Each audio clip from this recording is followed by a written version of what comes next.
ইসলামী ছাত্র শিবির বাংলাদেশে ছাত্র অঙ্গনে শিক্ষা প্রতিষ্ঠানে আল্লাহর এক নিয়ামত, আলহামদুলিল্লাহ বলে। এই নিয়ামতের কাছে, ইসলামের কাছে আসতে না পারে সেজন্য বলা হয় মৌলবাদ আর সন্ত্রাস।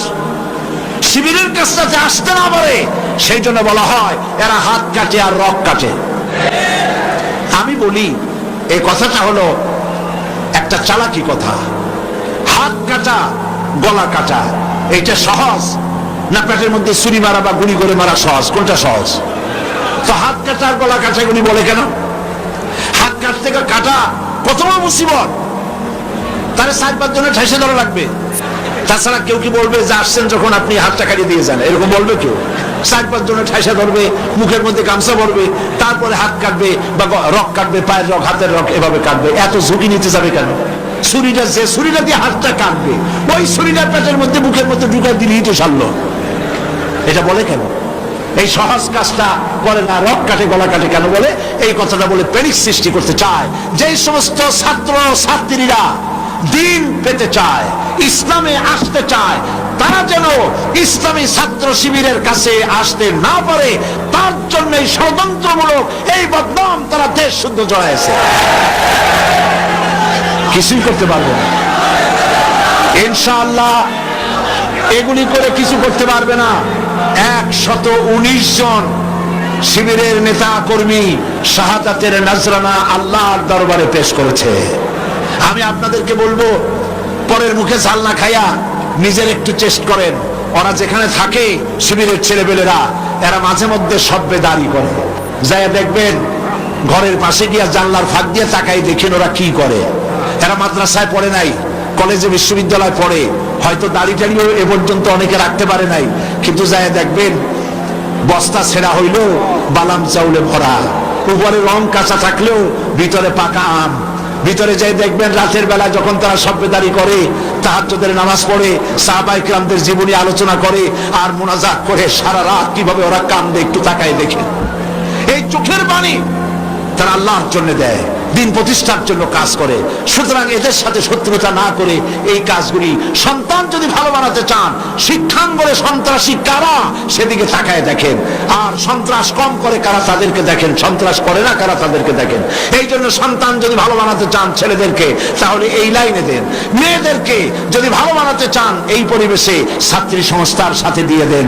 আল্লাহ পাক আপনার মেয়েকে ভালো পথে রাখবেন, ছেলেকেও ভালো পথে রাখবেন। আল্লাহ যেন তৌফিক দান করেন, বলেন আমিন।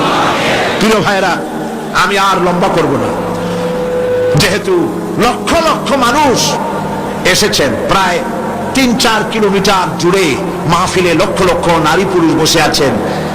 বেশি রাত করে ছাড়লে আপনাদের যেতে কষ্ট হবে, সেজন্য আমি আর লম্বা করতে চাই না।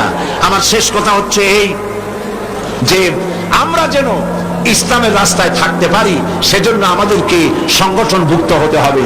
লা ইসলামা ইল্লা বিল জামাত, সংগঠন ছাড়া ইসলাম চলতে পারে না বলেছেন হযরত ওমর রাদিয়াল্লাহু তাআলা আনহু।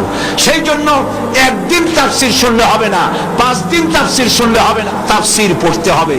কি কি তাফসীর পড়বেন একটু পরে বলছি।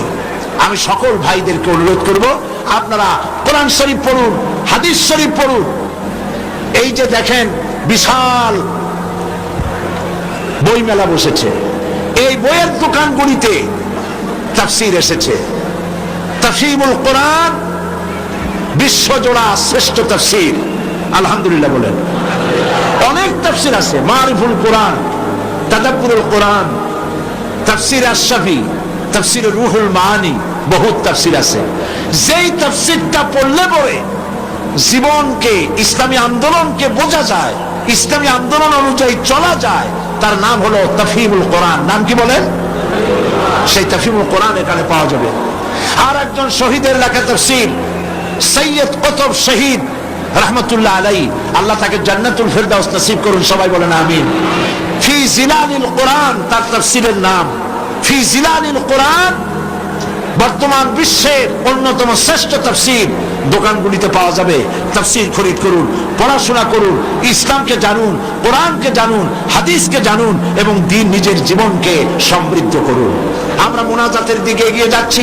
মুনাজাতের জন্য যত মানুষ যিনি যেখানে দাঁড়িয়ে আছেন সব এক মুহূর্তের মধ্যে বসে পড়বে। সুসংবাদ আপনাদের জন্য, আজকের তাফসীরুল কোরআন মাহফিলে 14 জন পুরুষ 5 জন মহিলা মোট 19 জন ইসলাম কবুল করার জন্য এসেছেন।